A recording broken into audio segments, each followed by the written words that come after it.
Donc, bonjour à toutes et à tous. Donc, Étienne Verrier, je suis directeur adjoint d'AgroParisTech, chargé de la formation et de la recherche. Mais c'est pas au titre de mon établissement que je suis là, hein. C'est au titre de l'ensemble des écoles publiques agronomiques et agroalimentaires, donc qui sont rassemblées dans l'Alliance Agrinium, que je viens voilà, dire un mot d'accueil pour ce webinaire sur devenir ingénieur agro. Qu'est-ce que c'est que les ingénieurs agro, qu'est-ce qu'on peut faire quand on ressort d'une école avec un diplôme d'agro. Donc c'est ça dont nous allons discuter. À une époque où on a besoin, on parle beaucoup de transition, transition agroécologique, transition alimentaire, c'est au cœur de nos métiers et on a besoin de former des ingénieurs, on a besoin d'en former plus que aujourd'hui. On est vraiment sur des sujets d'avenir et des sujets tout à fait essentiels pour nos sociétés. Donc bon webinaire. Merci Étienne pour ces mots d'introduction. Je vous partage le programme de ce soir.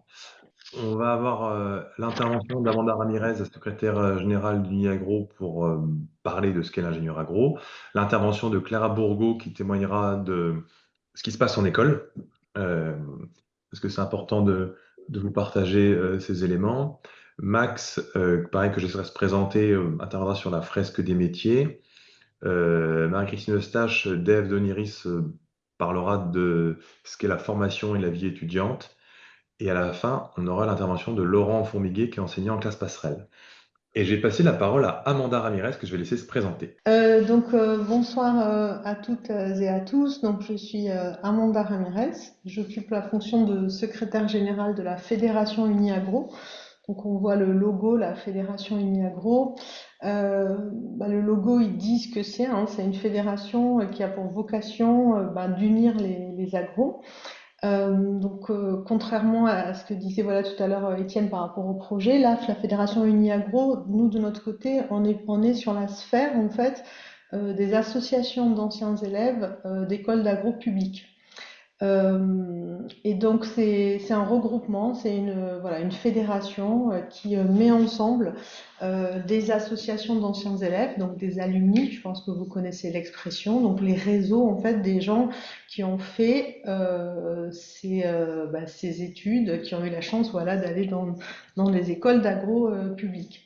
Donc cette organisation, la Fédération Uniagro, c'est une petite association, hein, on est 3 salariés, mais ça regroupe énormément d'anciens élèves, donc ça fait à peu près 85 000 anciens élèves et étudiants aussi, et on propose aussi de mettre des choses en commun donc il y a des services, il y a un service carrière, il y a une revue, enfin je vais vous en parler tout à l'heure, un magazine. Il y a aussi un annuaire, donc c'est-à-dire un endroit collectif où on peut trouver les coordonnées de toutes les personnes diplômées de ces écoles. Et il y a des groupes régionaux, des groupes professionnels, donc des groupes par exemple on a, vous voyez, les agros de PACA, les agros du Canada, et il y en a plein d'autres. L'idée c'est en fait, on pense dans cette fédération que les gens qui ont fait ces écoles ont aussi des valeurs communes, et donc on a créé une entité pour à la fois valoriser les diplômés, aussi agir sur les transitions, et on dit aussi mettre en avant la signature agro, donc c'est ça un peu que je vais essayer de partager avec vous ce soir. Qu'est-ce que c'est qu'un ingénieur agro par rapport à d'autres ingénieurs que vous connaissez aussi sans doute autour de vous. Et puis voilà, il y a aussi l'idée d'un collectif de personnes qui s'entraident, donc c'est un réseau qui s'entraide. Donc c'est ça un peu la fédération Uniagro. Donc ce soir, j'interviens parce qu'une de nos missions, c'est de justement mettre en avant la spécificité de l'ingénieur agro. Donc on fait, vous voyez, un peu des enquêtes. Donc il y a écrit là en bas enquête IESF. Donc IESF, ça veut dire ingénieur et scientifiques de France. Donc ça, c'est une association qui regroupe aussi tous les ingénieurs. Donc ça peut être les arts et métiers, les INSA, vous voyez, c'est tous les ingés. Et ils font une grande enquête tous les ans que nous on achète, voilà, pas tous les ans, c'est pour ça que si elle date de 2021, où on analyse l'activité voilà professionnelle de tous ces ingénieurs et ces ingénieurs. Et nous, on fait la communication auprès de nos agros et ensuite on achète une enquête donc qui nous donne des informations. Et ça permet de répondre un petit peu statistiquement. Donc c'est plus statistique au début que qualitatif de qu'est-ce que c'est que la spécificité d'un ou d'une agro par rapport à ses autres collègues ingé. Et là, sur cette enquête qu'on avait, on avait à peu près 2000 agros, donc de toutes les écoles, donc puisqu'il y en a qui sont dans des choix d'écoles. Donc là, moi, je parle des écoles du réseau, on va dire Uniagro, donc c'est AgroParisTech, c'est Institut Agro, donc maintenant, c'est Nancy, donc Ensaya, c'est Agro Toulouse à Toulouse, Bordeaux Sciences Agro, et puis je pense que j'ai tout dit, et Nantes Oniris, donc, parce qu'en plus il y a notre collègue de Nantes, voilà, qui vient de rejoindre la famille Uniagro. Donc, dans les statistiques, on voit, vous voyez, je pense que ça, vous le savez, c'est une grande caractéristique connue des écoles d'agro, c'est qu'il y a beaucoup plus de femmes. L'ingénieur agro et surtout une ingénieure agro, puisqu'on était, vous voyez, à 49% de femmes. Donc là, peut-être important, c'est pas que des jeunes diplômés, hein, c'est vraiment tous les diplômés donc de tout âge qui répondent à cette enquête. Donc statistiquement, voilà, c'est toute génération. Donc 49% de femmes, c'est quasiment la moitié. Je pense que dans les écoles, peut-être les collègues des écoles peuvent répondre plus que moi, mais je pense que c'est mieux que moi, pardon. Je pense que c'est encore plus important maintenant. Voilà la différence. Et donc là, c'est une première caractéristique. Une deuxième caractéristique, c'est qu'il y a aussi plus d'agro si on se compare, vous voyez, par rapport à d'autres ingénieurs. Donc, vous voyez, d'autres ingénieurs plus général, d'autres ou des ingénieurs voilà arts et métiers, polytechnique ou même voilà les INSA, les mines, etc.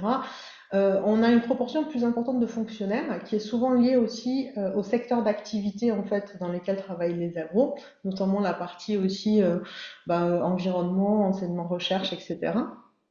Et puis on le retrouve à la fois d'ailleurs dans la statistique de fonctionnaires et aussi dans l'État, secteur public, notamment pour ceux qui sont intéressés voilà sur cette partie enviro, etc. On a beaucoup d'agros qui travaillent dans les collectivités territoriales en proportion par rapport aux autres ingénieurs. Puis on en a aussi plus, c'est assez marqué aussi dans les assos ou les ONG, même si c'est que voilà, c'était 9% à l'époque donc de cette enquête, notamment pour voilà ceux qui sont passionnés aussi de développement rural, d'organisation professionnelle agricole. On a nous plus d'agros qui sont dans ces secteurs-là. Sachant que je pense en complément, enfin peut-être les étudiants qui sont là l'ont déjà fait, mais je vous conseille aussi de regarder les enquêtes d'insertion professionnelle de chacune des écoles qui sont disponibles sur les sites des écoles. Peut-être ça peut vous aider aussi pour faire vos choix. Là, on parle d'une enquête généraliste, mais dans chacune, voilà, les écoles d'agro doivent faire chaque année des enquêtes d'insertion professionnelle des 3 dernières années. Vous voyez, quand on sort de l'école les 3 dernières années, donc c'est intéressant aussi de regarder ça en détail pour peut-être faire vos choix.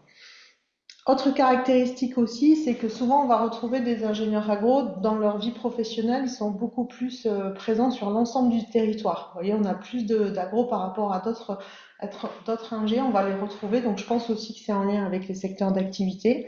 On a un peu moins d'agro aussi qui sont à l'étranger. Et je pense que ce qui est intéressant aussi, c'est que c'est souvent, il y a notamment, je ne sais pas s'il y en a parmi vous qui sont intéressés par l'alimentaire, enfin on va voir les grands secteurs, ou l'agro, il y a aussi pas mal de, voilà, tout sur tout le territoire, parce qu'il y a des plus petites entreprises, moins de sièges sociaux, voilà, de grands groupes. On va retrouver un peu moins de grandes entreprises que par rapport à d'autres ingénieurs. Donc là, encore une fois, c'est une photo sur l'ensemble des écoles. Donc après, il peut y avoir des spécificités par école que vous pouvez trouver aussi dans les enquêtes d'insertion professionnelle de chacune des écoles. Je pense que je peux répondre après aux questions, Julien, s'il y en a, mais je pense que pour là, c'est déjà un premier panorama global. Ce qui est intéressant aussi, évidemment, hein, on appelle les écoles aussi agro, aussi des écoles d'ingé des sciences du vivant. Vous voyez, nous, on s'appelle Uniagro, ingénieur du vivant. Donc, qu'est-ce que c'est le vivant? Souvent, je ne sais pas si c'est votre cas, mais c'est aussi des gens qui se sont intéressés à la bio, hein, quand même, il faut le dire aussi pendant des études. Et donc, on va retrouver dans les secteurs voilà, des gens qui vont travailler évidemment dans le monde agricole, mais aussi tout autour du monde agricole pour soutenir le monde agricole et le monde de l'agronomie. Donc c'est des sciences voilà, autour de ces éléments-là. Bien sûr, on va retrouver aussi autour du monde de l'alimentaire, pas forcément d'ailleurs qu'en industrie agroalimentaire, mais aussi. Et on va retrouver beaucoup moins d'agro dans les secteurs, c'est ce qu'on mettait là, informatique, construction, BTP, c'est pas ce type de secteur qu'on va retrouver. On est plus aussi dans voilà, dans toutes les sciences autour du vivant. Donc les mots-clés, vous les voyez, hein, c'est biotech, alimentaire, agriculture, environnement. Ça peut être d'environnement technique comme eau, sol, déchets. Enfin, il peut y avoir des choses aussi très techniques, mais aussi des gens qui travaillent dans l'environnement qu'on va dire naturaliste, donc aussi tout ce qui va être autour des conservatoires. Il y a une grande diversité, donc ça c'est une grande chance quand on fait une école d'agro, c'est qu'on est à la fois dans des enjeux, vous le savez, voilà, qui sont très modernes, dont on a vraiment besoin dans les enjeux sociétaux autour de l'agroécologie par exemple, de l'alimentation durable, des énergies renouvelables, et en même temps une grande diversité de sujets autour de toutes ces thématiques. Donc là vous avez aussi des gens qui vont travailler dans les océans, ça peut arriver. Donc, vous voyez un peu des images qui donnent voilà, un peu une illustration de tout ce qu'on peut faire quand on est un ingénieur agro. Après, évidemment, on construit son parcours dans chacune des écoles. Les écoles offrent plein de possibilités de spécialisation, de césure, de stage, d'apprentissage. Enfin, c'est super intéressant. Je pense que ça peut être aussi des critères de choix par rapport à des étudiants qui ont envie de faire telle ou telle formation, tel ou tel apprentissage. Enfin, je trouve que ça, c'est intéressant d'aller creuser tout ça. Mais ce qu'il faut retenir, c'est que de toute façon, il y a une grande diversité. Il y a vraiment des débouchés voilà, différentes tant dans les fonctions que dans les secteurs. Et qu'après, chaque étudiant va construire un peu son propre parcours. Je ne sais pas s'il y a autre chose, Julien, que tu voulais. Ah oui, donc je le montre là, je ne sais pas si on le voit, parce que moi je ne le vois pas à l'écran, mais est-ce qu'on le voit? Oui.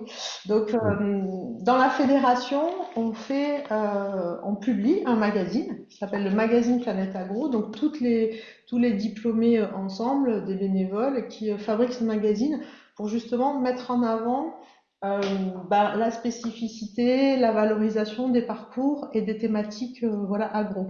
Donc, Julien, il a mis un lien que vous pouvez consulter. Donc, c'est gratuit et il y a plein comment dire, de portraits, d'agros qui témoignent aussi de leur parcours. Il y a aussi une thématique. Donc là, vous voyez, par exemple, la dernière thématique, celui que j'ai là, c'était l'agriculture demain, transition ou révolution. Celui d'avant, c'était la souveraineté alimentaire. Celui qui va arriver en juin, c'est les agros et la finance. Donc, je vous invite aussi à les feuilleter parce que vous allez avoir des portraits d'agro diplômés de toutes ces écoles. Et puis, avec un focus, voilà, un dossier un peu plus, on va dire, technique qui sert aussi à, voilà, à mettre en avant les, euh, les sciences du vivant. Donc souvent on dit, nous c'est un peu le slogan, on dit agro, la passion du vivant. Donc c'est parce qu'on est, voilà, on est face à des gens aussi qui sont passionnés sur toutes ces thématiques. Je Très bien. suis dispo s'il y a des questions. En tout cas, je vous souhaite le meilleur dans votre parcours. Et je doute pas que voilà, ces parcours seront passionnants pour chacun et chacune d'entre vous. Un grand merci, Amanda. Encore une fois, je vous invite à poser des questions sur questions-réponses si vous avez des questions pour Amanda. Mais là, je vais laisser Clara se présenter. Que vous Expliquer m'entendez bien. Ouais, super. Super. Ouais, ok. Donc, bonjour à toutes et à tous. Donc, moi, j'ai fait. Alors, avant d'arriver en école d'AG en gros, je suis passée par un BTSA et une prépa ATS. Et à l'origine, moi aussi, je voulais faire veto. Et je me suis quand même très vite intéressée parce que je passais le. Enfin, ou peut-être j'attends que tu me poses des questions dont je parle beaucoup. Non, non, non, c'est bien, mais pourquoi tu as choisi cette photo, Clara, justement, là, qu'on voit Oui. à l'écran?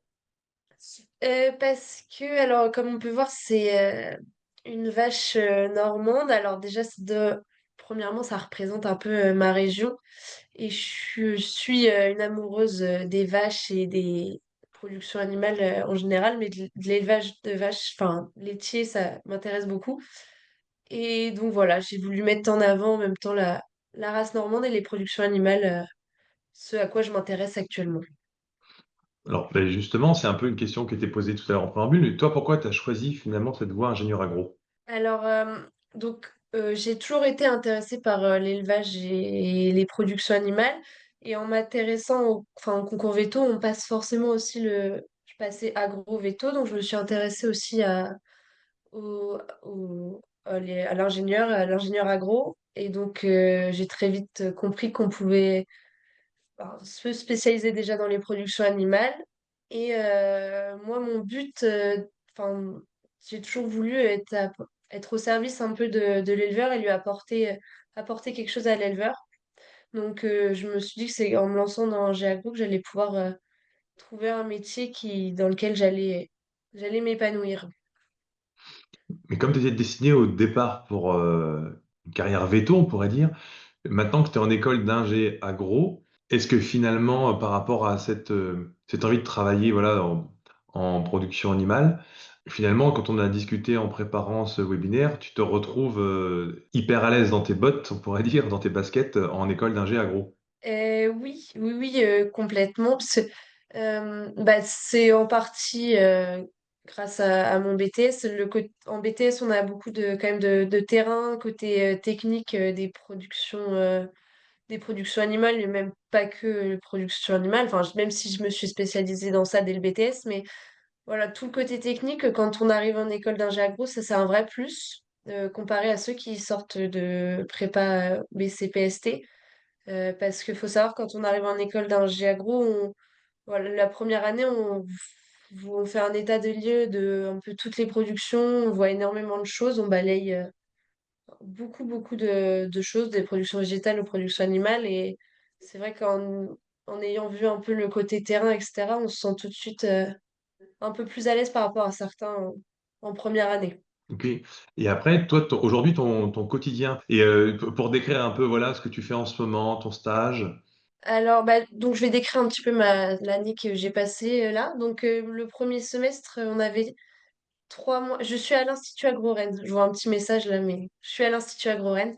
On a ma deuxième année, j'avais déjà 3 mois d'obligatoire à l'étranger. Donc, dans toutes les écoles, vous avez un stage à l'étranger obligatoire. La durée va varier en fonction des écoles. Et donc, moi, j'ai été faire ce stage en Irlande sur une ferme expérimentale et j'ai travaillé sur les virtual fences, donc les barrières virtuelles adaptées à l'élevage laitier. Et donc, on appelle ça un stage mission sur lequel on doit justement bah, travailler sur une expérience qui est mise en place et récolter des données, analyser les données par derrière. Donc ça, c'était très intéressant. Et mon côté terrain que j'avais acquis en BTS m'a quand même beaucoup aidé là, parce que j'avais Mhm. déjà connaissance de l'élevage laitier en général. Et puis là, actuellement, donc la deuxième partie de l'année, on a beaucoup de matières. Là, c'est assez intense d'ailleurs. Et donc, je suis pré-spécialisée en production animale. Et donc, on a énormément de matières. Donc, au début d'année, on a eu de la sélection animale, de la reproduction, de la zootechnie générale, où on voyait un peu toutes les productions, donc pas que le bovin, on a vu aussi le caprin, le porc et la volaille. On a aussi de l'économie, on a des statistiques qui sont obligatoires, ça vous en ferez même en première année, en deuxième année et en troisième année aussi. J'ai de l'économie et on aborde beaucoup les questions de bien-être animal, parce que j'ai tout un blog qui s'appelle Animaux, élevage et société, où on parle beaucoup justement des controverses qui tournent autour de l'élevage, etc. Donc on nous oblige à nous poser des questions et comment on se voit même dans l'élevage aujourd'hui et en tant que professionnel plus tard. Voilà, faut qu'on arrive un petit peu. Il nous oblige à nous poser des questions, donc c'est très intéressant. Et voilà, déjà pas mal. Ouais, et alors, hyper intéressant. Et rétrospectivement, si tu étais à la place des étudiants qui t'écoutent là actuellement, quelle info ou conseil t'aurais aimé avoir et que t'as pas eu? Donc déjà se renseigner sur c'est vrai que ça a été présenté au début du webinaire, mais vraiment s'informer sur la possibilité de métier qu'on peut faire en sortant d'école et font toutes les filières dans lesquelles on peut travailler. C'est assez énorme et on n'est pas du tout restreint d'un ingé gros, ça faut vraiment le savoir. Donc, mais des fois, enfin, je pense que même quand ceux qui voulaient faire veto, vous pensez peut-être que enfin, voilà, et vous n'allez pas trouver votre bonheur en ingé agro, mais c'est pas vrai. Justement, ça ouvre énormément de portes. Et au contraire de Veto, on s'enferme un peu dans un métier. N'hésitez pas à vous informer sur tout ce que ça peut vous ouvrir comme porte. Bien, merci beaucoup, Clara. Je vais prendre quelques questions. Euh, qui sont posées. Une question, est-ce que tu as des moments de doute et comment tu les as surmontés sur ce choix agro-véto? Oui, oui, oui, bah, j'ai eu des gros moments de doute parce que, enfin, moi, je suis retrouvée en agro parce que j'ai pas eu, au début, c'est parce que j'ai pas eu le concours. Après coup, je suis très heureuse et je pense que, en fait, c'est voilà, le destin a bien fait son travail aussi. Et c'est fait d'une échec, mon échec une réussite, je pense, parce que c'est justement grâce au stage, etc., que je me suis rendu compte aussi que là, je vais faire, par exemple, mon stage de 6 mois, je vais faire en recherche et développement sur tout ce qui est reproduction génétique animale. Et enfin, voilà, c'est justement en se rendant compte, oui, en réalisant toutes les possibilités d'emploi qu'il y avait derrière que je me suis, enfin, je me suis rendu compte que ça allait me plaire, quoi. Donc, j'ai aussi à très vite surmonter ça. Ok. Et après, une question aussi sur la zootechnie en particulier par rapport à ce que tu vois en BTS. Mais je vois qu'Étienne est aussi en train de répondre. Toi, que tu as dit que tu te sentais à l'aise par rapport à ce que tu avais en BTS. Et sur cette question de la zootechnie, ce que tu as vécu en BTS, est-ce que tu vois en école d'ingé, qu'est-ce qui irait de différent, qu'est-ce qui irait de similaire? Et donc en première année d'ingé, bah, la zootechnie c'est assez général et c'est des choses qu'on a vues en BTS. Donc c'est des choses c'est des rappels pour ceux qui ont fait BTS production animale. Et après les autres BTS, je ne sais pas trop. Mais voilà, et après, on va pousser plus si on se spécialise en production animale. Et donc pareil, même en spé, il y aura encore des rappels, des choses qu'on a déjà vues. Et après, en fonction d'un peu des matières qu'on va choisir, on va plus se pousser. Enfin, on va plus aller plus loin et approfondir si on se spécialise en PA. Ok. Eh ben, merci beaucoup, Clara. Si vous avez des questions, vous pouvez continuer à en poser. Là, je vois qu'il y a des questions qu'on abordera un peu plus tard. Euh, Par rapport aux questions, je vous partage aussi une plaquette de présentation de 4 pages où vous aurez, avec des QR codes, des sites vers tous les sites des écoles, comme l'indiquait Marie dans l'une des réponses. Donc, n'hésitez pas à la consulter. Donc oui, moi je suis Max Huguet, je suis à l'Agro Toulouse. Je suis en charge de l'attractivité des métiers et des formations. Donc le champ des possibles, cette fresque, on l'a présentée au Salon international de l'agriculture février cette année. Elle vise à illustrer un petit peu euh, tout ce qui est possible de faire en tant qu'ingénieur agro. Donc elle a deux grilles de lecture. On a d'abord le fond, où on montre voilà, une rivière, on montre un paysage, on montre des bâtiments, on montre des gens qui mangent, on montre de la production, euh, on montre différents types de production avec de la vigne, de l'arboriculture, des arbres fruitiers. On montre tout ce qui est les produits de la pêche et ça à des fins de consommation. La deuxième grille de lecture, elle est dans les bulles qu'on vous présente, qui sont les 5 grands champs dans lesquels l'ingénieur agro peut travailler. Donc le premier champ à gauche, c'est l'agriculture, l'élevage, les forêts bois et les énergies. Donc c'est tout ce qui regroupe ce qui est autour de la production. Donc une personne qui travaille dans une ferme ou une responsable d'exploitation, elle peut avoir des productions agricoles, d'élevage, de forêt, mais aussi d'énergie. Il se développe de plus en plus l'agrivoltaïsme euh,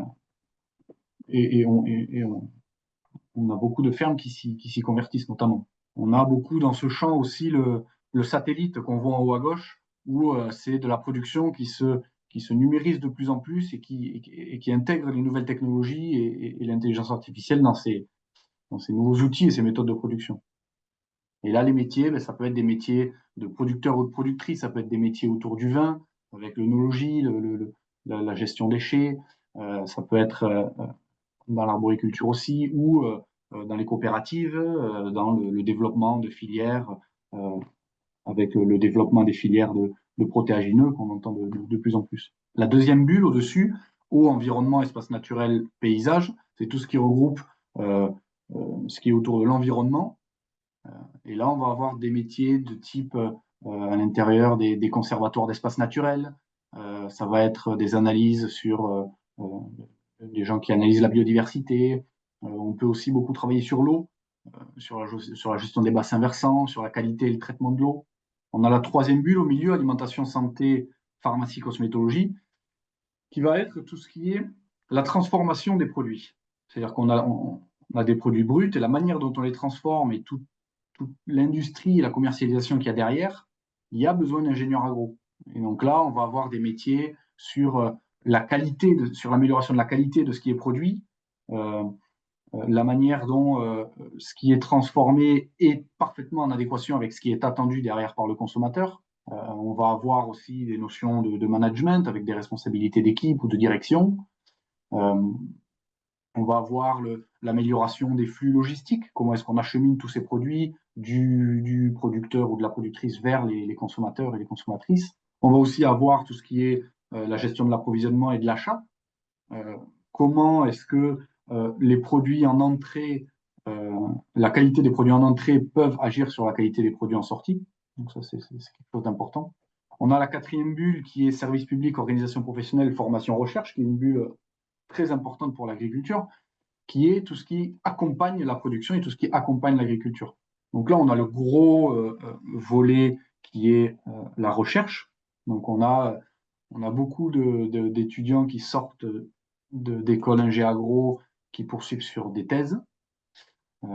Et là, donc les possibilités sont abyssales sur les sujets de thèse en sortie d'école d'ingé agro face à toutes ces compétences. On va avoir l'animation de collectifs agricoles dans les organisations professionnelles. Comment est-ce qu'on fait que l'innovation se transmette bien aux agriculteurs et aux agricultrices, par exemple. On va aussi avoir beaucoup dans les services publics d'ingénieurs agro qui vont être sur la réflexion de nouvelles politiques publiques, qui vont travailler sur la politique agricole commune ou sur la souveraineté alimentaire à plusieurs échelles, à l'échelle régionale, dans les directions régionales de l'agriculture et des forêts, au niveau des ministères nationaux, au niveau européen. La dernière bulle, vente, conseil, banque et assurance, c'est peut-être celle qui est le moins connue et qui est pourtant importante. On met banque et assurance parce que le rôle premier des personnes ingénieurs agro qui travaillent dans les banques, c'est de conseiller. Les banquiers qui sont au contact des agriculteurs font vraiment partie de l'entreprise et sont là pour favoriser des investissements qui soient justes et bien calibrés pour que l'outil de production soit le plus efficace possible. On est vraiment dans un rôle de conseil et d'accompagnement des structures agricoles vers une meilleure efficience.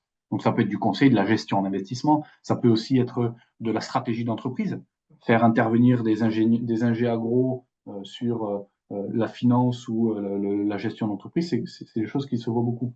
Ce qu'il faut comprendre sur l'ingé agro, c'est qu'il peut travailler à tous les échelons et dans plus ou moins toutes les structures. Ça peut être dans ces 5 bulles-là à travers des multinationales, à travers des coopératives, mais aussi à travers des PME, tous les types de structures publiques, un ministère, chambre d'agriculture, tous les agents publics. Ça peut aussi être l'entrepreneuriat.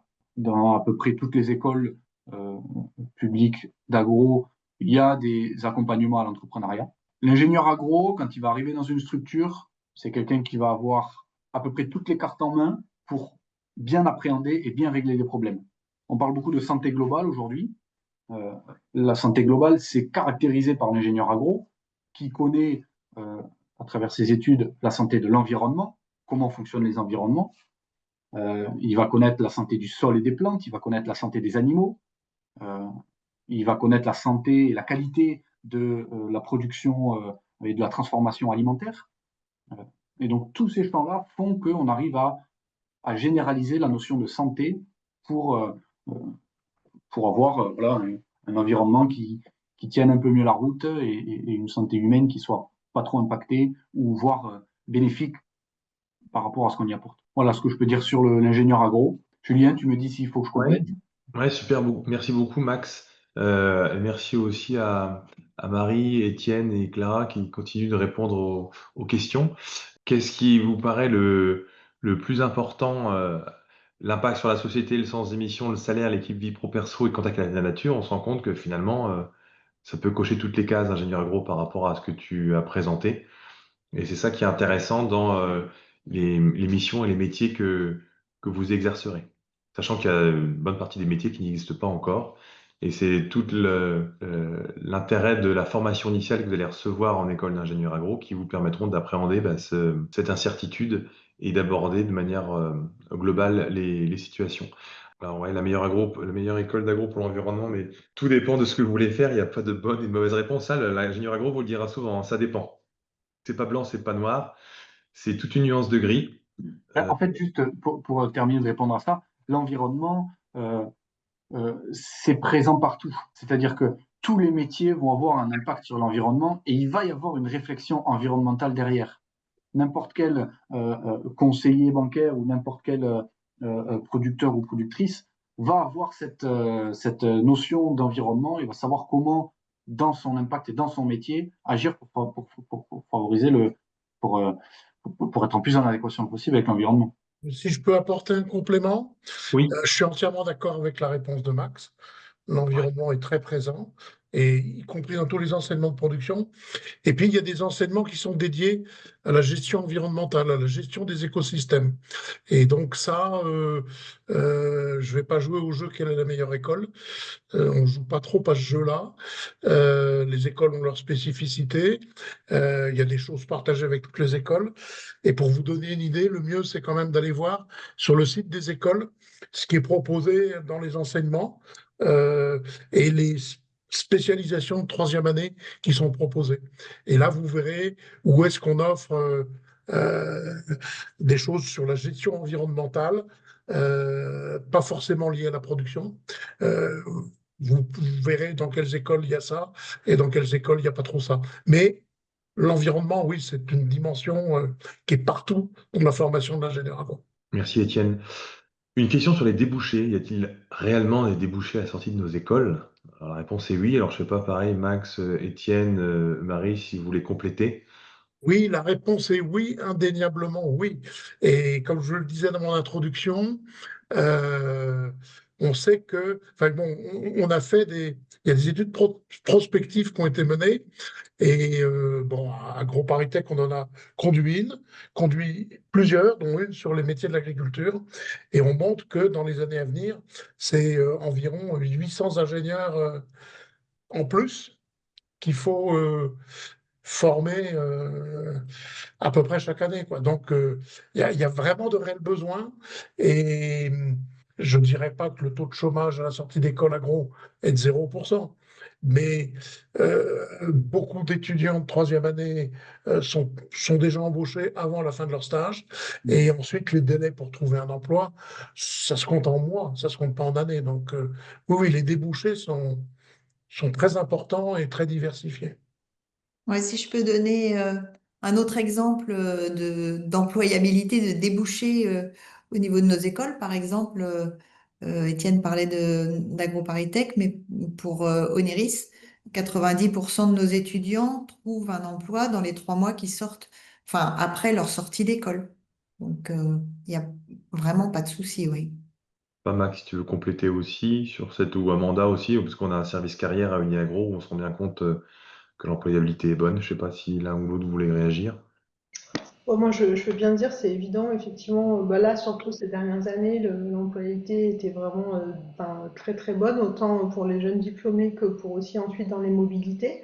Donc souvent, il y a des questions aussi bah, de zone géographique, des fois considérées dans les recherches d'emploi, mais là, effectivement, on est plutôt sur des recruteurs qui ont du mal à recruter sur certains métiers que sur, vous voyez, que sur des agros qui ont du mal à trouver un emploi. Donc après, voilà, je parle pas pour l'avenir, mais en tout cas, non, il est évident que les écoles d'agro ont des très belles débouchés, euh, voilà, dans différents secteurs, quoi. Donc c'est ça un peu, enfin, c'est exactement, je suis tout à fait aussi d'accord avec ce qu'a présenté voilà, ce qu'ont présenté les collègues, il y a une très très grande diversité à la fois de fonctions et de thématiques qui effectivement ont des bonnes débouchés en termes d'emploi. Et pour compléter aussi, toutes les écoles organisent des forums avec des entreprises pour mettre en contact les étudiants avec les entreprises qui recrutent dans nos écoles. Donc, au cours de votre cursus, vous aurez l'occasion de rencontrer des entreprises qui recrutent ou qui offrent des stages. Et chaque école aussi a un service relations entreprises pour lequel on tient vraiment à accompagner nos étudiants pour les mettre en lien avec les recruteurs. Et puis, comme disait Amanda, il y a vraiment cette ressource des anciens élèves, hein, des alumni, qui permet aussi de faire marcher un réseau pour trouver un emploi dans des secteurs qui vous tiennent à cœur. Oui, puis il y a aussi effectivement, dans le réseau, il y a aussi le réseau entre étudiants, enfin, dans chacun des campus, c'est ça, enfin, en général, c'est, ouais, enfin, je laisse les étudiants aussi ou les jeunes diplômés en parler, mais il y a quand même pas mal de solidarité aussi entre les étudiants et d'informations qui sont données sur les cursus et les alumni, donc les gens diplômés de ces écoles, sont aussi toujours contents, franchement, d'avoir des nouvelles de l'école, de pouvoir échanger avec les étudiants. Donc après, c'est, voilà, il faut dépasser un petit peu, des fois, quelques appréhensions, mais il faut vraiment pas hésiter.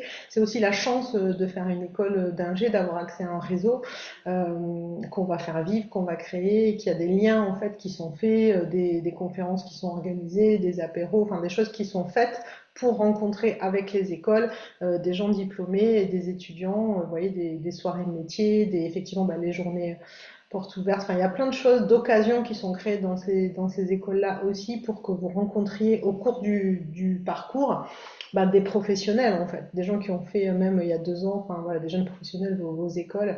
Donc ça c'est une grande richesse aussi, c'est une chance. Il y a beaucoup d'occasions de réseaux qui sont proposés par les écoles, par les associations de diplômés. Donc je pense que ça peut aider aussi à s'aiguiller. Voilà, il faut vraiment pas hésiter à poser des questions, à les contacter. Bon, voilà, comme Clara le propose sur LinkedIn, elle nous fait déjà une petite introduction réseau. Donc n'hésitez pas à contacter voilà via notre association, via vos associations aussi d'écoles, de BTS, de prépa. Enfin, il y a beaucoup faut vraiment utiliser de manière positive, hein, pas de voilà, je le dis de manière positive, le réseau pour s'orienter parce que ça aide beaucoup. Exactement. Et justement, Marie, l'idée, c'est de voir avec toi un peu comment ça se passe de manière un peu générique dans les écoles d'agro en termes de formation et aussi de vie étudiante. Alors, je vais vous présenter un canevas un petit peu généraliste, hein. Ça se passe donc en 3 ans. La première année, les enseignements sont plutôt sur les sciences de base, pour avoir un socle commun de connaissances, et aussi avec une période de stage. Euh, Pendant cette première année, c'est vraiment une caractéristique, hein. À chaque année, il y a évidemment des cours magistraux, mais aussi alors des TP, des TD, et surtout des stages en entreprise. L'immersion dans le monde professionnel, c'est vraiment une caractéristique de nos écoles pour appréhender et être à l'aise en sortie d'école pour choisir son cursus professionnel. La deuxième année, c'est une ouverture vers l'international. Donc, il y a un semestre qui se fait à l'étranger, en mobilité académique ou en stage, l'un ou l'autre.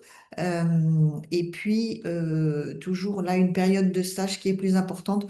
Pour donner un exemple, à Oneris, en plus de ces deux cursus, il y a environ 10 à 13 semaines de stage pour la deuxième année. Donc ça, c'est assez important. Cette deuxième année, elle permet d'affiner un petit peu son projet professionnel en découvrant les différents parcours, les différents approfondissements qu'il peut y avoir dans l'école. Et enfin, la troisième année, c'est vraiment dédié à la finalisation de son parcours professionnel.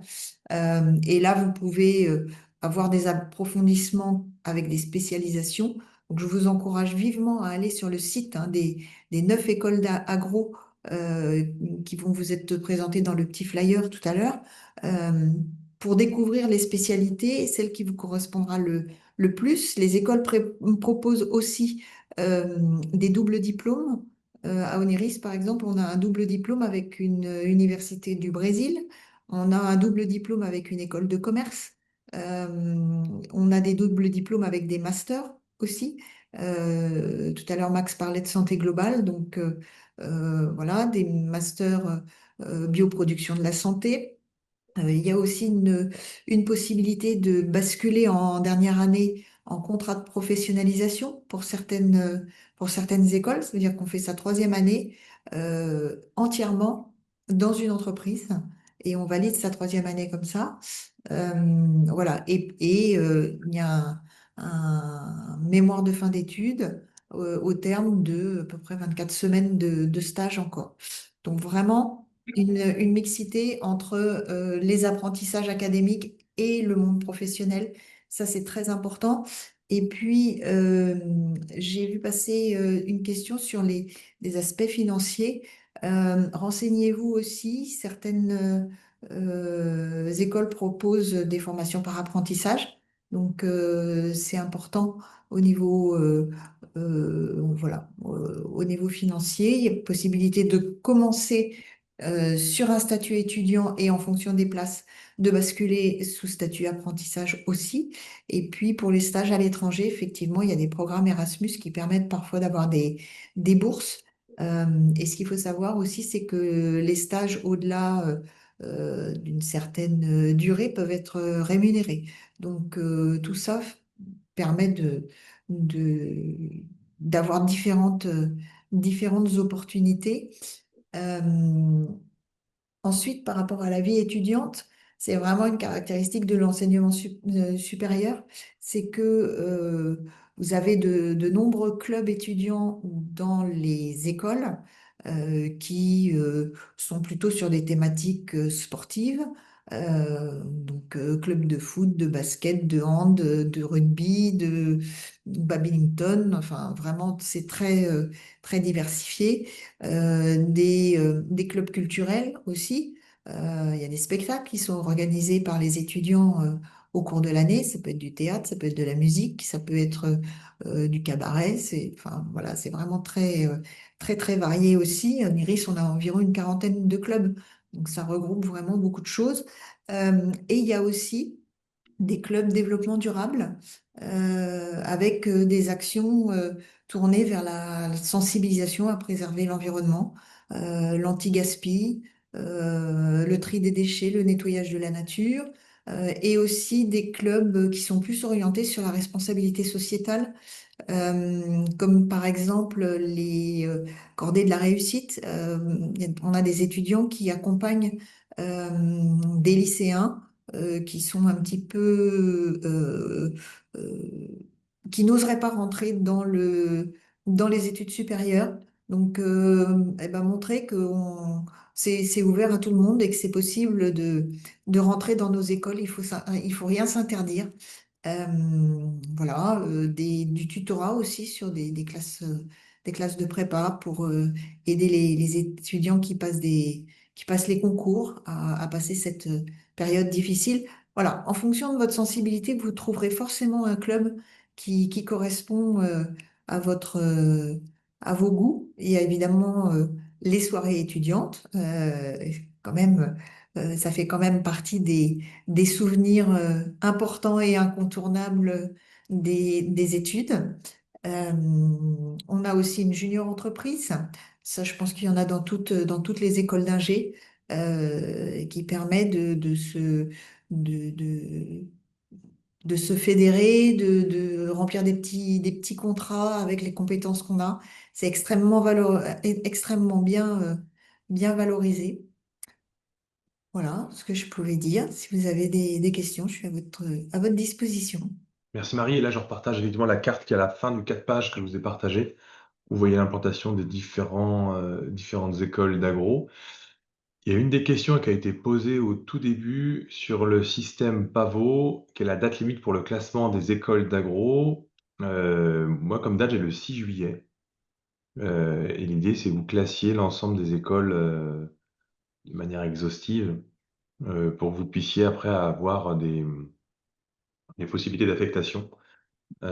Et ça, je vais peut-être passer la parole à Laurent Fourmiguet qui nous fait la gentillesse de participer ce soir aussi à ce webinaire, peut-être plus pour parler des classes passerelles en tant que telles, Donc, Laurent Fourmiguet, je suis enseignant de physique-chimie et je suis au lycée de Toulouse-Hausseville. Alors, donc, vous avez mon nom qui apparaît ici. Si jamais vous voulez me contacter, l'adresse mail, c'est laurent.fourmigue@educagri.fr. Donc, je suis coordonnateur de la classe passerelle du lycée de Toulouse-Hausseville, dont je vais vous dire deux mots. Je voudrais juste commencer par rappeler, donc, on dit souvent classe passerelle pour aller plus vite, mais si vous cherchez dans des documents officiels, la classe passerelle, elle a un nom qui ne contient pas le mot passerelle, qui est la classe agro-veto post-BTSA BTS.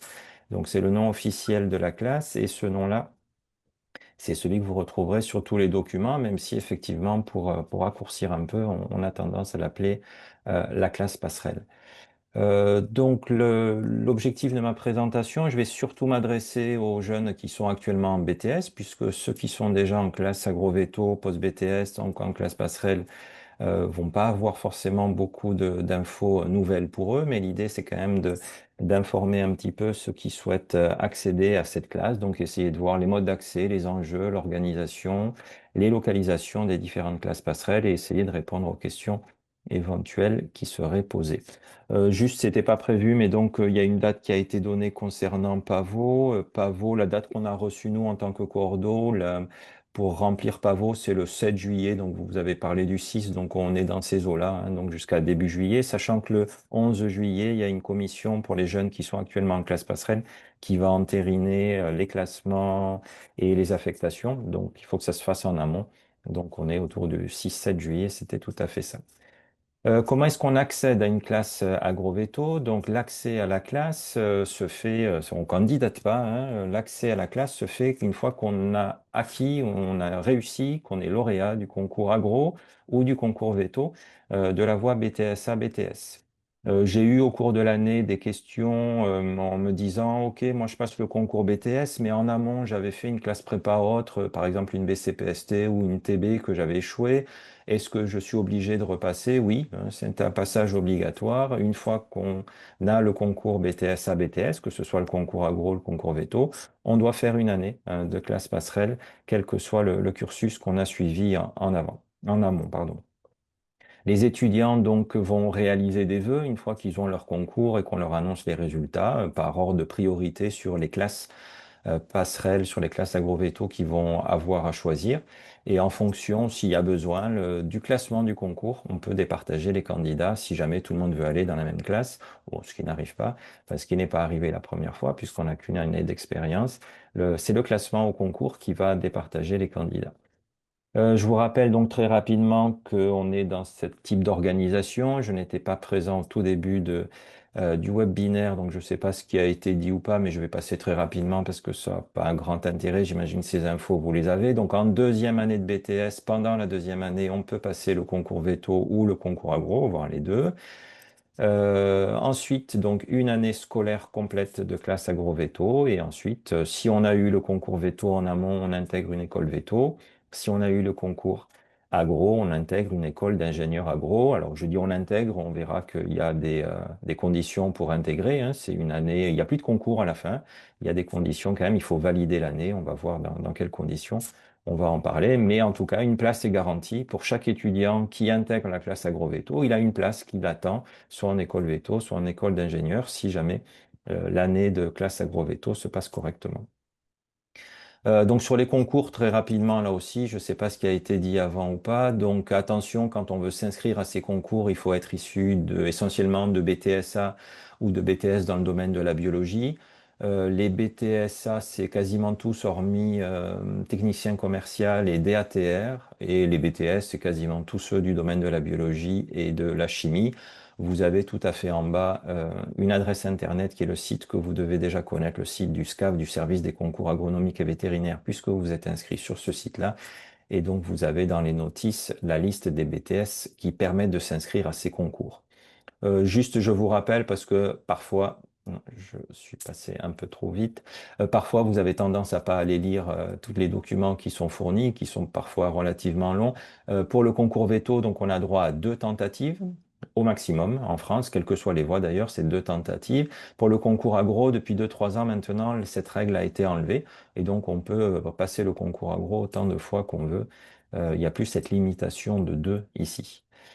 J'attire votre attention aussi pour ceux qui passent les concours, que c'est un des concours où la connaissance du milieu professionnel est vraiment la plus poussée et on attend des candidats de par les différentes épreuves qui sont essentiellement des entretiens, hein, que les jeunes sachent à peu près définir les futurs métiers, sachent à peu près quelles sont les actualités des différents métiers. Donc, il faut vraiment s'informer régulièrement des actualités agro-véto.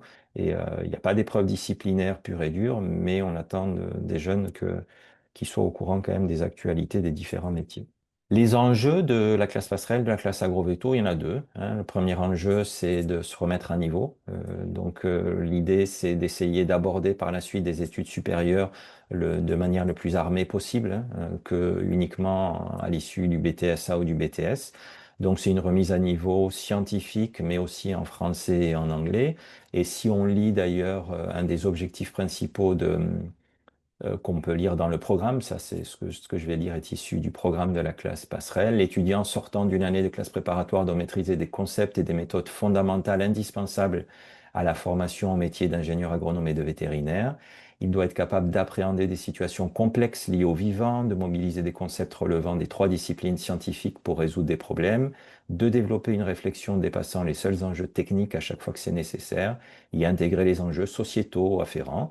Il doit pouvoir argumenter, étayer ses raisonnements et savoir communiquer, pardon, à différents destinataires.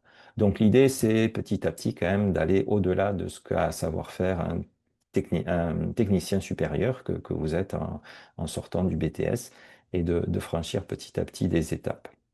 L'autre enjeu, c'est de connaître l'identité de l'école qu'on va intégrer, l'école du supérieur, agro ou veto l'année suivante, puisque une fois qu'on a le concours, on est ciblé soit agro, soit veto en fonction du concours qu'on a obtenu, mais on ne sait pas encore dans quelle école on va intégrer. Et c'est justement pour ça que certains ont suivi le webinaire, ceux qui étaient dans les classes passerelles. Donc, c'est d'essayer de voir quelle école on va intégrer. Donc, il y a de l'aide à l'orientation qui est effectuée. Ce webinaire en fait partie aujourd'hui pour essayer d'avoir des infos pour, en fonction de ces centres d'intérêt, de voir ce qui est susceptible de nous intéresser.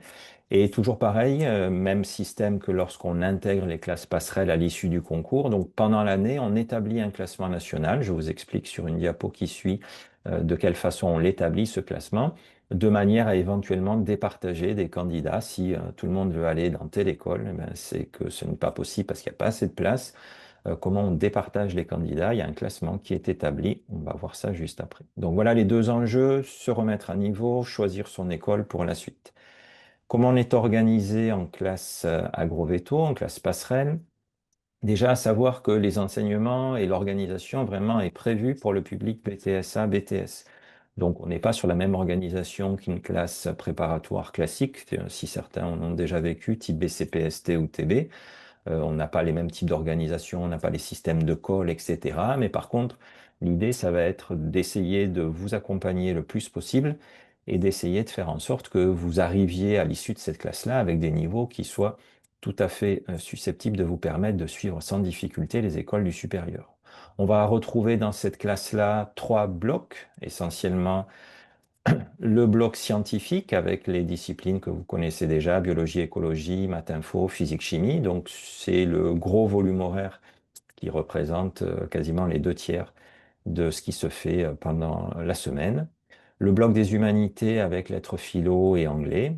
Et puis un bloc où la répartition annuelle est très différente. Il y a des semaines où il n'y en a pas du tout, des semaines où il y en a plus, mais il y a un bloc de projets. Donc vous avez deux projets à mener en groupe, groupe de 3, groupe de 4 étudiants, un projet de médiation scientifique qui est surtout axé sur et qui est surtout réalisé avec la collaboration des enseignants de lettres et d'anglais ici, et un projet qu'on appelle l'Access, qui est une activité collaborative en sciences. Donc c'est un petit projet de recherche. Vous posez des questions en début d'année, vous choisissez une thématique, les thématiques sont libres, et donc avec votre groupe, vous allez travailler sur cette thématique tout au long de l'année, mener des expériences, et l'idée pour ces deux projets, c'est à la fin de l'année, sous forme d'oraux, hein, d'essayer de conclure sur les travaux que vous avez effectués, sur les questions que vous êtes posées sur ces deux types de projets-là. Ce que je peux vous dire de plus, c'est que ces classes, quelles qu'elles soient, hein, on va voir qu'il y en a un certain nombre, elles elle comporte des petits effectifs, hein. Donc depuis qu'on a ouvert, on a des effectifs de l'ordre de 15 étudiants. Alors c'est la première année ici, c'est amené à monter petit à petit. Donc on a en moyenne 5 vétos par classe et 10 agros. Donc qui dit petits effectifs dit aussi que les étudiants sont tout à fait à même, que les enseignants, pardon, sont à même de passer beaucoup de temps avec vous. Et donc il y a vraiment beaucoup d'heures d'accompagnement personnalisé. Et les étudiants ne sont pas laissés dans un coin. C'est vrai que le système, moi j'ai connu l'ancien système qui s'appelait la classe ATS Bio, où on avait 35, 38 étudiants par classe. Et forcément, on avait beaucoup moins de temps à consacrer à chacun des étudiants, y compris ceux qui étaient en difficulté. Le premier semestre, donc l'année est organisée en 2 semestres. Le premier semestre est commun à tous les étudiants. Tout le monde fait la même chose, qu'on soit agro, qu'on soit veto. Par contre, au deuxième semestre, pour les disciplines scientifiques, suivant qu'on a réussi le concours agro, le concours veto, on va avoir des cours différents. Et bien entendu, on va s'intéresser à des choses qui concerne essentiellement les agros pour certains, pour les vétos pour les autres. Donc le deuxième semestre commence à être vraiment spécifique et à faire une bonne transition avec ce qui se fait ensuite en école du supérieur. En ce qui concerne l'évaluation, quand on est en classe passerelle, donc il faut retenir la règle du 50-50. On est 50% en contrôle continu, c'est-à-dire des évaluations que vous avez dans votre classe avec vos enseignants tout au long de l'année, et 50% d'examen national. Donc l'examen national, il y a 2 sessions qui sont organisées avec des épreuves communes en janvier et en juin. Même épreuve pour tous les étudiants de classe passerelle en France. Et donc ces notes-là, ce qu'on appelle les épreuves ponctuelles, hein, si certains sont encore en ligne, donc l'examen national, ce sont les épreuves ponctuelles, comptent pour la moitié de la note. Et l'autre moitié, c'est du contrôle continu. Et dans ce contrôle continu, je ne l'ai pas développé ici, on va retrouver à peu près pour un tiers, du moins en ce qui concerne les sciences, à peu près pour un tiers des épreuves pratiques, pour un tiers aussi des épreuves vraiment de réflexion et de résolution de problèmes, et pour un tiers des épreuves qui sont vraiment de la connaissance, c'est ce que vous avez appris vos cours ou pas. Donc on est sur cette répartition à peu près. À l'issue de l'année, on doit vous délivrer 60 crédits ECTS. Donc concrètement, si on arrive à valider l'année, on a, comme dans une année du supérieur, 60 crédits ECTS. Et pour valider l'année, il faut avoir 10 de moyenne sur chacune des disciplines. Si jamais on a moins de 8 de moyenne sur un module, par exemple en physique-chimie, au semestre 1, j'ai moins de 8 sur 20, on doit passer des rattrapages. Si jamais on a entre 8 et 10, par exemple toujours en physique-chimie, j'ai 9 au premier semestre, on peut éventuellement compenser si une discipline permet de compenser. J'ai eu 11 en maths et 9 en physique, la moyenne des deux fait 10. Donc il y a un système de compensation qui entre en jeu ici. L'idée, c'est quand même d'essayer de tout valider sans passer de rattrapage. Les règles et le mode d'emploi, en quelque sorte, permettent le redoublement des étudiants dans les 3 cas suivants, donc en cas de maladie, en cas d'accident ou en cas de niveau académique insuffisant, donc des étudiants qui seraient en difficulté euh, au niveau disciplinaire à la fin de l'année pourraient leur demander de redoubler. C'est la première session, on ne sait pas encore ce qui va en être. Je ne pense pas que beaucoup soient dans ce cas de figure, mais je ne veux pas trop m'avancer non plus. Donc à l'issue de l'année, on choisit, on fait des vœux et on nous affecte l'école vétérinaire ou l'école d'ingénieur agronome qu'on va effectuer à partir de l'année suivante.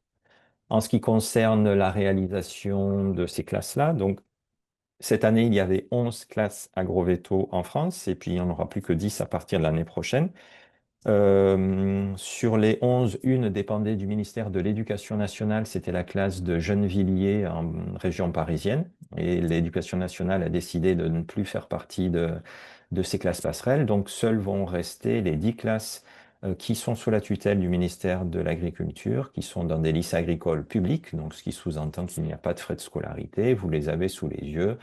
Je les cite rapidement, donc le lycée d'Amiens, de Besançon, de Bordeaux, de Clermont, de Dijon, de Montpellier, de Rennes, de Rodez, de Toulouse et de Valence ici. Et donc attribution de la classe, on l'avait dit, pour savoir dans quelle classe passerelle on va à l'issue du concours, hein, ça se fait suite à l'obtention du concours et à des demandes et éventuellement des classements. Voilà, je pense que je n'ai pas regardé le temps, mais je pense que j'ai dépassé les 5 minutes qui m'étaient attribuées. Je suis ouvert à toute question si jamais vous en avez. Merci beaucoup. Un grand merci Laurent pour cette présentation très claire sur les classes passerelles. Je pense qu'il a intéressé une bonne partie de l'auditoire. Alors, si vous avez des questions, c'est le moment. Pour Laurent, il y a questions-réponses. Alors, une question technique, nous avons combien de temps pour répondre à notre vœu? Alors, à quel moment, si c'est, puisqu'il y a 2 vœux à faire, une fois qu'on a le concours, là, j'ai pas les dates en tête, puisque ceux qui ont le concours ont eu à faire des vœux, me semble-t-il que l'échéance était finie, et une fois qu'on a la réponse, là, il y a personne du SCAV. Je crois que le SCAV laisse 48 heures une fois qu'il annonce les repas, me semble-t-il, je suis pas certain de ma réponse, hein. Si Il y a c'est 48 48. heures pour les autres concours, c'est 48 heures. Donc, Ok, voilà, il me semble qu'il y a quelque chose comme ça. Donc, une fois qu'on a une proposition, on a 48 heures pour faire une réponse. Les réponses pouvant être non, je veux pas, oui, mais, ou bien oui, définitif, et j'accepte cette classe-là. Donc, je pense que les 2 fois, c'est 48 heures, que ce soit pour intégrer la classe passerelle ou pour intégrer les écoles une fois qu'on est affecté en école. Mais je pense que pour les classes passerelles, donc ça c'est une nouveauté pour nous, la question est très pertinente en ce qui concerne, je suis en classe passerelle et on va m'affecter dans une école. Là, je pense qu'il y aura un seul vœu possible puisqu'on va avoir le classement de tous les étudiants au niveau national, on va les affecter et une fois qu'ils seront affectés, on ne pourra plus modifier quoi que ce soit. On leur affectera l'école la mieux classée dans leur choix. Et donc là, il y aura probablement même pas de besoin de demander des réponses aux jeunes. merci Laurent. Donc, il y a pas mal de questions sur le nombre de places dans les écoles. Ça, je vous invite aussi à vous rapprocher des différentes écoles ou d'aller sur le site du SCAV. Je vois qu'il y a des réponses fournies par Isabelle ou Étienne sur le nombre de places au global d'un Agro, toutes voies confondues. Et s'il y a d'autres questions sur les classes passerelles pour Laurent, n'hésitez pas. Alors, est-ce qu'une classe passerelle en moins, ça veut dire 15 places en moins? Alors non, ils ont même augmenté le nombre de places pour le concours veto est resté le même pour le concours veto BTS est resté le même. Le concours agro BTS, de mémoire, ils ont augmenté de 10 places. Donc il y aura un peu plus d'étudiants par classe, mais il n'y a pas moins de places pour les concours. Et le nombre de places au concours avait déjà été publié.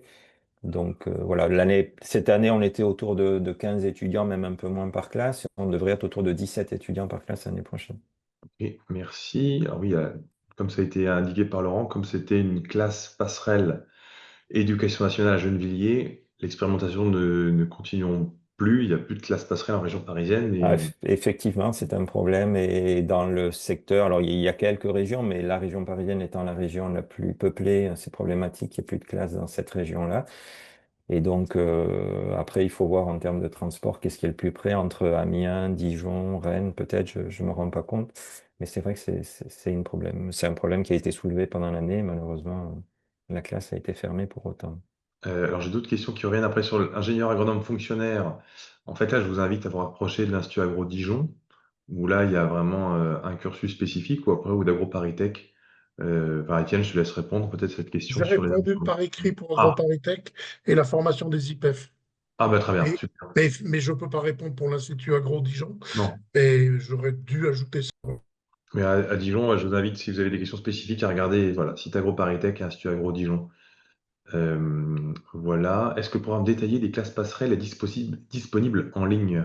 Oui, pareil sur le site du SCAV, hein. Si vous allez sur le site du service des concours AgroVéto, vous tapez SCAV dans un moteur de recherche, vous avez accès à tous les concours possibles. Et donc, en cherchant le programme des classes AgroVéto qui est disponible. Il est assez long, hein, il y a beaucoup de pages, mais vous l'avez, oui, oui. Parfait. Alors après, c'est des questions techniques sur les affectations. Nous ne pouvons pas choisir d'attendre si on sera pris dans un vœu supérieur. Alors là, je ne sais pas sur cette mécanique d'affectation des vœux, si vous avez. Alors, le système, je ne sais pas toujours pareil à quel niveau est posée la question. Est-ce que c'est je viens d'avoir le concours BTS, je veux aller en classe passerelle? Donc, si c'est à ce niveau la question, vous avez le système oui, mais si vous voulez garder votre place, mais que vous êtes en attente d'un vœu supérieur, donc il faut répondre oui, mais en espérant que ça se débloque. Et puis, au bout d'un moment, on constate qu'il n'y a plus aucune place et on vous le dit, il faut savoir ce que vous voulez faire. Et encore une fois, la question pertinente de tout à l'heure, c'était je suis en classe passerelle et on va m'affecter dans une école du sup l'année prochaine, veto ou agro en fonction de mon concours. Là, je pense que vous serez dans l'obligation d'accepter la proposition qu'on vous fera, puisque la proposition aura été faite au mieux possible en fonction de votre classement et de vos vœux. Donc là, je pense qu'il n'y aura même pas besoin de demander aux candidats s'ils acceptent ou pas. Et si jamais ils n'acceptent pas, ils seraient démissionnaires. Mais ce qui est dommage d'avoir fait une année de classe de remise à niveau pour démissionner par la suite. Ok. Alors, une question sur pourquoi le webinaire veto a été annulé. C'est assez simple. Il y a autant de lauréats que de places cette année dans les écoles veto. Et au contraire des écoles d'agro, quand vous aurez un diplôme d'une école veto, alors là, je peux te laisser répondre. Peut-être aussi Marie-Christine, qui connaît bien mieux que moi le cursus veto. C'est pour ça qu'il a été annulé. Toutes les ressources sont déjà en ligne pour ceux qui auraient des questions. Ah oui, en fait, sur les écoles veto, il y a vraiment euh, un enseignement qui est complètement équivalent d'une école à l'autre. Il n'y a pas de spécificité entre Nantes, Paris, Lyon ou Toulouse. Donc, à part les aspects géographiques, il n'y a pas de raison de détailler plus que ça les choix, on va dire. Et encore une fois, pareil, je vous invite, si vous avez des questions, d'aller sur le site des différentes écoles. J'ai envoyé un message tout à l'heure qui redirigeait tous les étudiants intéressés par les écoles veto en classe passerelle, d'aller sur les différents sites. Je pense qu'on va arriver au bout de ce webinaire. Je regarde les dernières questions. Je les attends. Regardez bien, Étienne a répondu à pas mal de questions. Donc, allez dans le questions-réponses répondues, parce qu'il y a des questions qui ont déjà été effectivement résolues. Je tiens maintenant à remercier tous les intervenants de ce soir, Marie-Christine, Amanda, Laurent, Max, Étienne pour vos interventions, la clarté des propos. J'espère que pour tous les participants, cela a éclairé vos choix et que cela permettra justement de classer en conscience les différentes écoles. En tout cas, bienvenue dans la famille des ingénieurs agro. Comme vous l'avez vu, que ce soit pendant vos 3 ans ou 4 ans si vous faites une césure ou après dans votre parcours professionnel, euh, vous aurez toujours la manière d'avoir un appui, que ce soit dans les écoles ou chez les alumni. Étienne, je te laisse le mot de la fin. Très aimable de me laisser le mot de la fin, mais bon, bon, j'ai effectivement répondu à pas mal de questions par écrit. C'est des questions tout à fait légitimes que vous vous posez, bien évidemment. Euh, mais le message peut-être que je voudrais vous faire passer, c'est que il faut d'abord croire en vos possibilités, en votre projet. Euh, Quand on regarde différentes que ce soit les concours, alors on a parlé des diplômes, qui sont cédés sur concours, on a des entretiens, quand on regarde enfin un peu les procédures d'évolution dans votre cursus, ce qui va faire la différence, c'est votre projet, c'est votre dynamisme, c'est votre curiosité intellectuelle, votre ouverture d'esprit. Donc, il faut que vous soyez convaincu que dans une classe de BTS, on peut ensuite, aller faire des études supérieures et notamment aller dans les filières ingénieurs agro. C'est tout à fait une possibilité. Il n'y a aucune autocensure à faire. Je peux vous dire aussi que du côté des établissements, en tout cas je parle pour le mien, on est très attaché à diversifier nos recrutements. Et donc, j'ai déjà répondu, mais par exemple, nous, en première année, les BTS, c'est 10% des recrutés en première année. On est très satisfait de cette voie de recrutement. On est très satisfait de la diversité des élèves recrutés. Il faut le gérer parce que à partir du moment où on n'a pas des élèves avec un bagage uniforme, faut porter de l'attention à ceux qui ont des difficultés dans certains domaines. Enfin, donc, mais ça se gère. On est, pour nous, c'est très précieux. Donc vraiment, il faut que vous ayez confiance dans vos possibilités et vous fermez aucune porte. Après, c'est des concours, donc là, pour le coup, il y a le résultat des concours, et puis on peut être pris dans son premier vœu, mais aussi dans son cinquième. Bon, ça, c'est un peu la règle des concours, mais voilà, croyez en vos possibilités, croyez en vos projets, et surtout pas d'autocensure.